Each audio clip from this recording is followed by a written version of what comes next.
Shalom, selamat malam jemaat yang dikasihi Tuhan. Pada malam hari ini saya mau membawakan renungan yang kiranya dapat memberkati kita sekalian. Malam hari ini judul renungannya adalah Pegawai Tuhan. Pegawai Tuhan. Saudara bisa lihat gambar-gambar yang ada di situ. Itu gambar pegawai-pegawai yang ada pegawai dari pertukangan, ada chef, ada kantoran ya, ada dokter, perawat dan lain-lain ya. Berbagai macam pegawai, karyawan atau pekerja yang ada di dunia ini. Nah, saya mau pada malam hari ini kita mengerti bahwa kita ini adalah pegawainya Tuhan. Apa yang saya maksud? Mari lihat ulasan berikut ini. Saudara-saudara, jemaat yang dikasihi Tuhan, kita biasa mendengar bahwa kita orang percaya adalah anak-anak Allah, betul?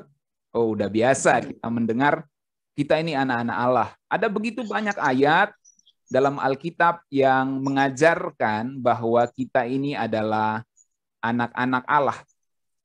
Tapi saya mau ambil beberapa ayat saja berikut ini. Galatia 3 ayat 26. Sebab kamu semua adalah anak-anak Allah karena iman di dalam Yesus Kristus. Itu jelas sekali ya. Kita ini anak-anak Allah dalam iman. Karena iman di dalam Yesus Kristus. 1 Yohanes 3 ayat 1.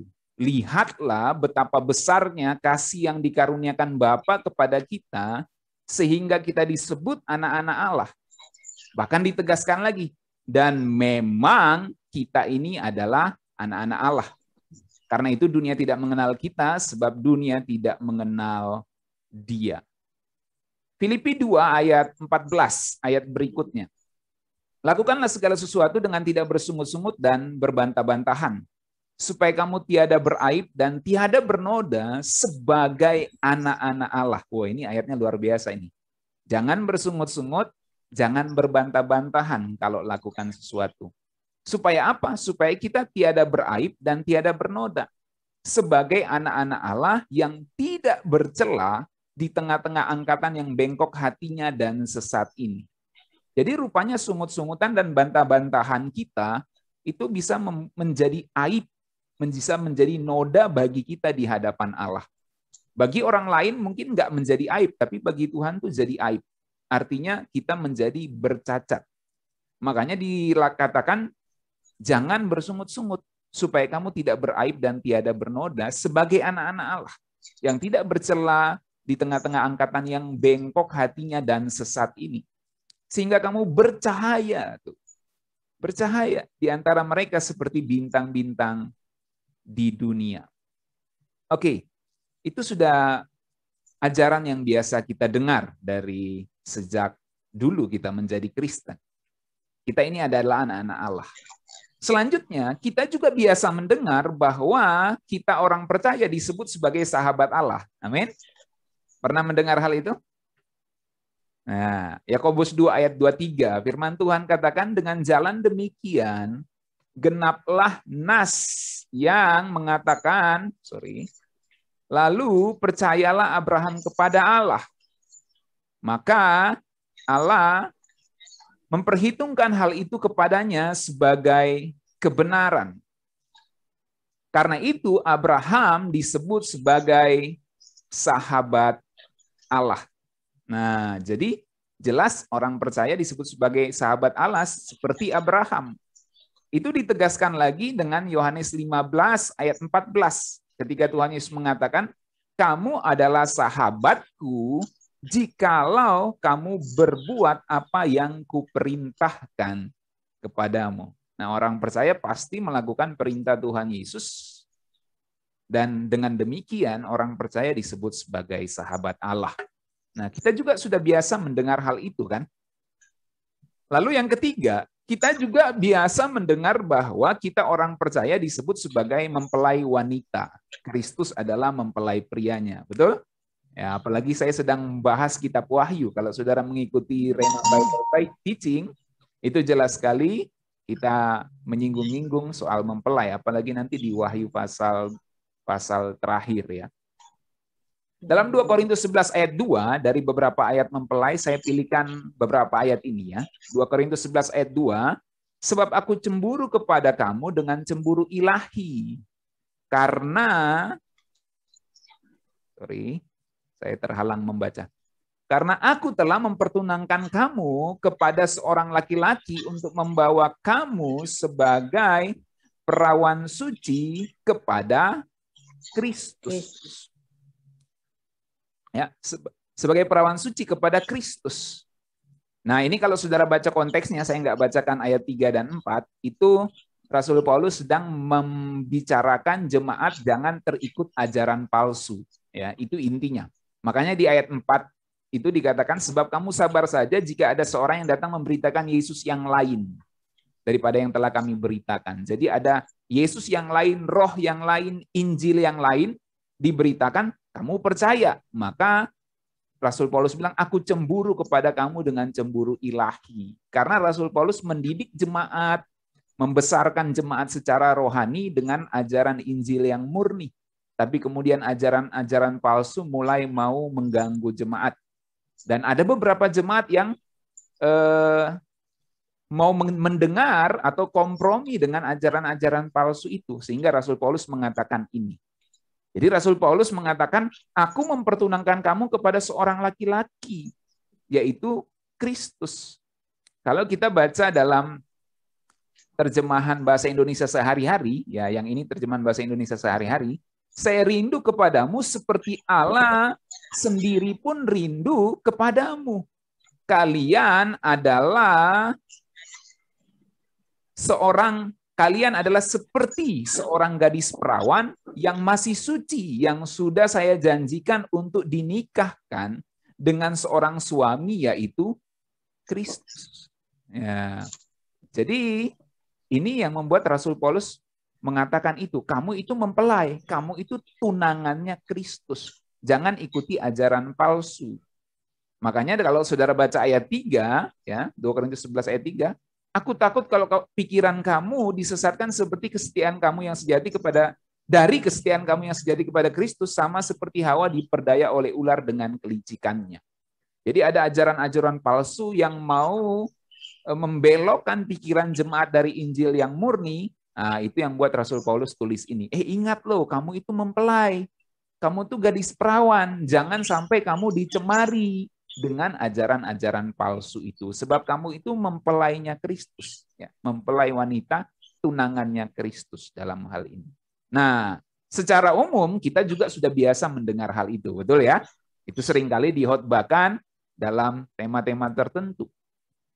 Makanya di Wahyu 19 ayat 7 juga dikatakan, marilah kita bersuka cita dan bersorak-sorai dan memuliakan Dia karena hari perkawinan anak domba telah tiba dan pengantinnya telah siap sedia. Nah, siapa pengantin itu? Kitalah orang-orang percaya yang sungguh-sungguh mengikuti apa yang Tuhan Yesus perintahkan. Kita inilah pengantinnya. Nah, kita juga sudah biasa mendengar itu, ya. Anak Allah, sahabat Allah, mempelai Kristus. Lalu kita juga biasa mendengar bahwa kita orang percaya disebut sebagai hamba Allah. Itu yang keempat. Atau yang dalam bahasa Yunani, doulos. Betul ya? Udah biasa kita mendengar hal itu. Dalam Roma 6 ayat 22, tetapi sekarang setelah kamu dimerdekakan dari dosa, dan setelah kamu menjadi hamba Allah, kamu beroleh buah yang membawa kamu kepada pengudusan, dan sebagai kesudahannya ialah hidup yang kekal. Jadi dulu kita hamba dosa, sekarang kita menjadi hamba kebenaran, dalam hal ini hamba Allah. Ini konteksnya adalah perbuatan-perbuatan, dulu perbuatan dosa, sekarang perbuatan kebenaran. Ya. Nah, kita juga secara umum sudah biasa mendengar hal itu. 1 Petrus 2 ayat 16, hiduplah sebagai orang merdeka, dan bukan seperti mereka yang menyalahgunakan kemerdekaan itu untuk menyelubungi kejahatan-kejahatan mereka, tetapi hiduplah sebagai hamba Allah. Nah, jadi memang Alkitab ajarin, para rasul ajarin kita ini adalah hamba Allah dan kita harus hidup sebagai hamba Allah. Nah, saya mau katakan secara umum kita juga sudah biasa mendengar hal ini. Kita anak Allah, sahabat Allah, mempelai Kristus, dan kita ini hamba Allah. Itu sudah biasa kita dengar. Nah, sekarang saya mau kita mengerti bahwa kita bukan hanya disebut anak, sahabat, mempelai, dan hamba Allah, tapi kita juga disebut sebagai pegawainya Tuhan. Nah, dari mana kita mengerti hal ini, bahwa kita adalah pegawainya Tuhan? Sorry.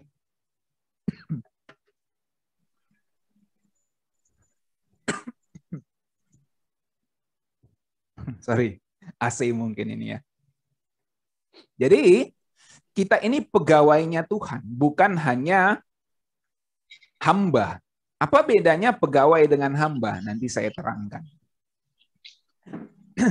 Dalam Ibrani 9 ayat 13 sampai 14, firman Tuhan berkata begini. Sebab jika darah domba jantan dan darah lembu jantan dan percikan abu lembu muda menguduskan mereka yang najis, sehingga mereka disucikan secara lahiriah, betapa lebihnya darah Kristus, yang oleh darah yang kekal telah mempersembahkan dirinya sendiri kepada Allah sebagai persembahan yang tak bercacat, akan menyucikan hati nurani kita dari perbuatan-perbuatan yang sia-sia, supaya kita dapat beribadah kepada Allah yang hidup. Oke, sebentar saya minum dulu ya.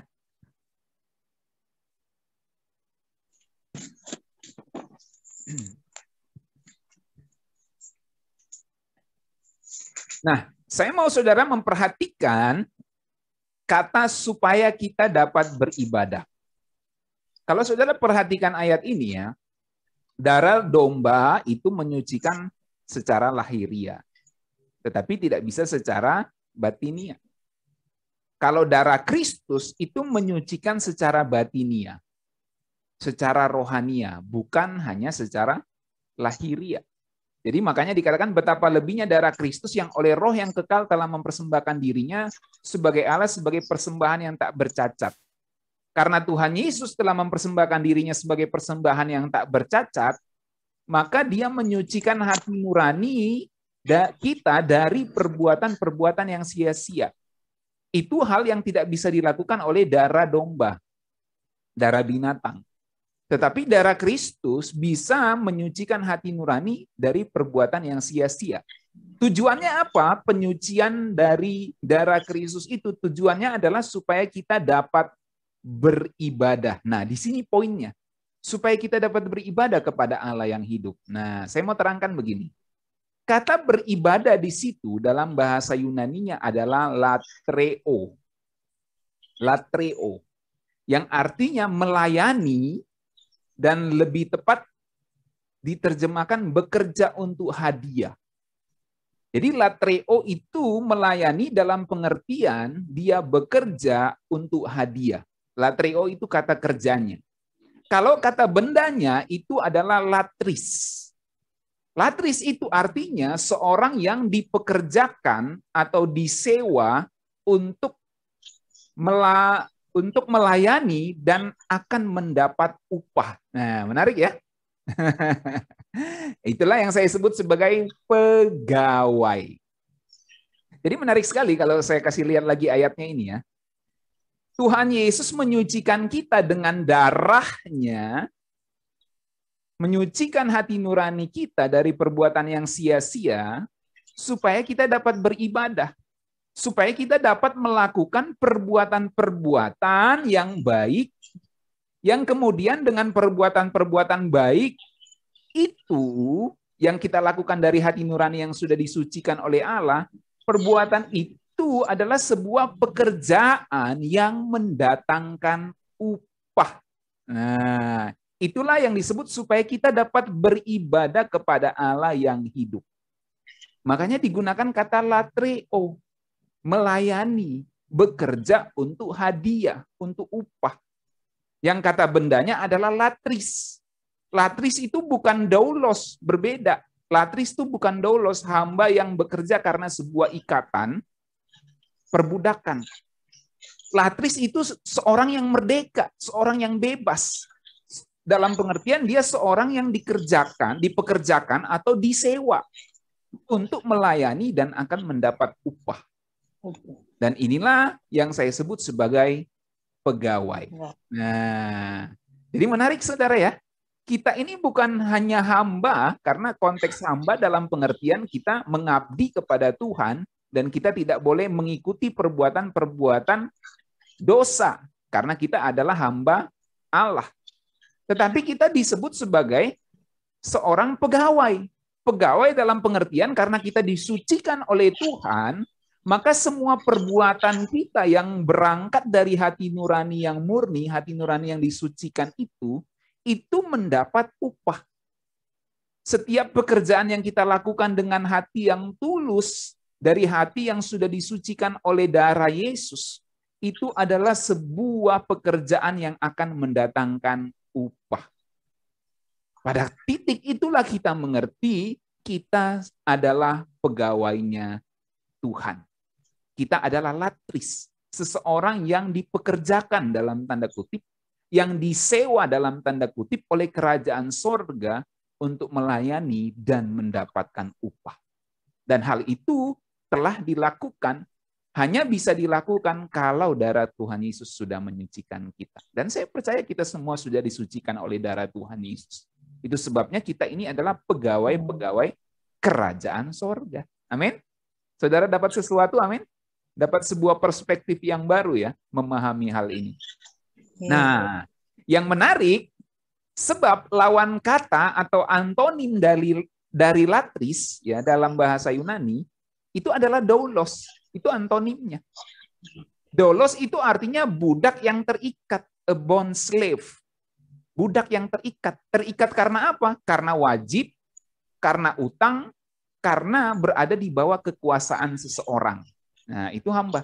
Dia nggak bisa merdeka karena dia berada di bawah kekuasaan seseorang. Dia punya kewajiban, dia punya utang budi. Nah, memang kita orang percaya disebut doulos juga. Dalam pengertian kita punya kewajiban, kita punya utang budi, kita hidup di bawah kekuasaan Tuhan. Itulah kita hamba Tuhan. Makanya kita nggak boleh menjadi hamba dosa lagi. Tetapi Alkitab juga memberikan kita sebuah perspektif yang lain, bahwa kita ini bukan hanya doulos, tetapi kita adalah latris yang harus beribadah kepada Allah yang hidup. Karena kita sudah ditebus Tuhan, kita bukan hanya doulos, tapi kita juga latris. Karena dengan perbuatan yang kita lakukan, kita akan mendapatkan upah. Makanya Alkitab penuh dengan ayat bahwa kita akan mendapat upah sebagai orang-orang yang percaya kepada Kristus. Pada perspektif itulah saya mau melihat bahwa kita ini adalah pegawai-pegawainya Tuhan. Amin. Senang menjadi pegawainya Tuhan. Amin. Saudara ibu rumah tangga, ya, saudara seorang oma, saudara seorang bapak, saudara seorang bujangan, seorang bapak rumah tangga, ibu rumah tangga, walaupun saudara tidak punya pekerjaan di kantor yang menggaji saudara, saya mau katakan bahwa saudara adalah pegawai kerajaan Bapa di sorga. Gaji saudara belum saat ini, tetapi gaji saudara nanti ada di kerajaan sorga. Itu upah yang menanti bagi orang-orang yang menjadi pegawai-pegawainya Tuhan. Anggaplah gajinya itu dirapel atau di apa ya? Apa istilahnya kalau di dunia kerja itu? Kalau ditunda itu gajinya? Ya, dirapel ya. Gajinya dirapel dulu. Kan ada di tempat tertentu orang itu kalau kerja gajinya per 3 bulan. Jadi dia tidak digaji per bulan, gajinya per 3 bulan. Nah, nanti ini kita ini dirapel gaji kita. Kita belum mungkin melihat upah yang menanti itu, tetapi nanti kita akan melihat gaji kita dalam tanda kutip ya, upah kita sebagai pegawai kerajaan sorga. Nah, saudara-saudara, Alkitab menjelaskan kita adalah hamba Kristus karena Kristus telah menebus kita. Tetapi selanjutnya kita adalah pegawai atau latris Allah yang dipekerjakan Allah dan Allah akan memberikan upah kepada kita. Itulah yang dimaksud Alkitab dalam Ibrani itu ketika dia mengatakan Allah menyucikan. Kata riso dalam bahasa Yunaninya. Allah menyucikan hati nurani, suneidesis kita. Supaya kita beribadah, latreuo. Karena kita beribadah, melakukan tindakan latreuo, maka kita adalah latris. Jadi waktu kita ditebus, kita bukan hanya doulos. Waktu kita ditebus, kita adalah latris. Doulos punya penekanan sendiri, latris punya penekanan sendiri. Dalam hal ini, latris punya penekanan, kita adalah orang-orang yang melakukan sebuah perbuatan dan perbuatan itu akan diupah. Perbuatan itu akan dalam tanda kutip digaji, dibayar oleh Tuhan. Itulah perspektif kita ini adalah pegawai Tuhan. Nah, menarik juga sebab kata latreuo juga digunakan dalam Wahyu 22 ayat 3. Kita baca bersama ya. Wahyu 22 ayat 3. Bisa buka mic-nya ya kalau mau. Karena ini jarang-jarang ya ngezoom. Buka mic-nya kita baca sama-sama ya. Wahyu 22 ayat 3. 1, 2, 3. Maka tidak ada lagi tidak akan ada lagi laknat. Tahta Allah dan tahta anak domba akan ada di dalamnya. Hamba-hambanya akan beribadah. Hamba-hambanya beribadah. Ya. Ya, cukup kacau karena ada delay, nggak apa-apa. Saya bacakan ulang ya. Maka tidak akan ada lagi laknat, tahta Allah dan tahta anak domba akan ada di dalamnya. Dan ini memang menarik, hamba-hambanya, kita ini, dolos-dolosnya akan beribadah kepadanya. Jadi kita bukan hanya dolos, kita bukan hanya hamba, tapi kita adalah pegawai, latreuo, yang beribadah kepadanya. Orang-orang yang adalah pegawai-pegawai kerajaan sorga. Itu sebabnya saya dalam pengajaran mengatakan kepada saudara di langit baru, bumi baru, nanti itu ada dalam tanda kutip jabatan. Sebab upah setiap orang itu beda-beda. Karena pegawai ada pegawai tingkat 1, pegawai tingkat 2, gitu dan lain-lain ya. Jadi memang kita semua anak-anak Allah. Tapi dalam hal pegawai ada tingkatan-tingkatan. Sebab upah Rasul Paulus pasti berbeda dengan upah penjahat di samping salib Tuhan Yesus. Amin. Upah Rasul Paulus jelas berbeda dengan saya. Dan saya percaya upah Rasul Paulus pasti lebih gede dari upah saya. Ada yang berani bilang upahnya lebih gede dari Rasul Paulus? Atau dari Rasul Petrus dan para rasul lainnya? Saya kira nggak ada yang beraninya. Dan itu menunjukkan ada jabatan, ada upah yang berbeda-beda. Ada tingkatan kita sebagai pegawai-pegawai kerajaan surga. Itu sebabnya, saudara, mari kita hidup berkenan di hadapan Tuhan karena kita ini pegawai-pegawainya Tuhan. Saudara-saudara, sebagai ibu rumah tangga, walaupun saudara tidak bekerja, ingat, saudara adalah pegawai Tuhan di rumah tangga saudara. Amin. Saudara adalah pegawai Tuhan di pelayanan saudara. Walaupun mungkin saudara tidak worship leader, tidak memberitakan firman, saudara hanya jemaat biasa mungkin yang melayani diakonia dan lain-lain, ingat saudara adalah pegawai kerajaan sorga di gereja saudara. Mungkin saudara tidak dipercayakan sebuah pelayanan yang dalam bentuk di atas panggung, di atas mimbar. Tapi ingat saudara pegawai kerajaan sorga. Ketika saudara mungkin dulu ya, kayak Ibu Au, Evi menyediakan teh, itu diperhitungkan oleh Tuhan loh. Di zaman kita masih offline itu. Ya. Dia dibawakan teh tiap minggu kita kalau ibadah di sini. Itu Tuhan perhitungkan. Semuanya Tuhan perhitungkan. Apapun yang saudara lakukan untuk Tuhan, pasti Tuhan akan perhitungkan, saudara. Itulah yang disebut kita adalah pegawainya Tuhan. Pegawai. Nah, amin, saudara ya. Nah, terakhir, saya mau kasih slide ini. Jadi di sorga nanti kita akan beribadah atau melayani sebagai pegawainya Tuhan. Itulah sebabnya selama di bumi ini kita juga harus berlatih beribadah melayani Tuhan. Menjadi pegawainya Tuhan dengan menyerahkan seluruh kehidupan kita sebab besar upah yang menantinya. Dan sebagai closing statement, Ibrani 10 ayat 35 mengatakan sebab itu janganlah kamu melepaskan kepercayaanmu karena besar upah yang menantinya. Nah, kalau kita mau pakai kata gaji, besar gaji yang menantinya. Dirapel nih. Ya, Ibu Laura Bolangnya dirapel semua nanti itu. Ya, Ibu J. Iya, amin. Dirapel semua sama Tuhan, tenang aja. Mungkin kita belum lihat nominalnya dalam tanda kutip nominal, tapi semua dirapel oleh Tuhan. Ibu Lili juga ya, nanti dirapel gajinya Ibu Lili. Ya, tentu bukan materi, ya. Tapi ada sebuah kepercayaan yang Tuhan pasti berikan. Nah, Amin. Closing statement-nya. Karena kita pegawainya Tuhan, maka kita harus menjadikan setiap tindakan hidup kita official bagi Tuhan. Official artinya resmi. Semua tindakan hidup kita itu resmi bagi Tuhan. Makanya kita teringat kepada ayat firman Tuhan, baik engkau makan, baik engkau minum, maupun melakukan sesuatu yang lain, lakukanlah semua untuk kemuliaan Tuhan. Artinya semua yang kita lakukan official bagi Tuhan. Kenapa? Karena kita ini pegawainya Tuhan.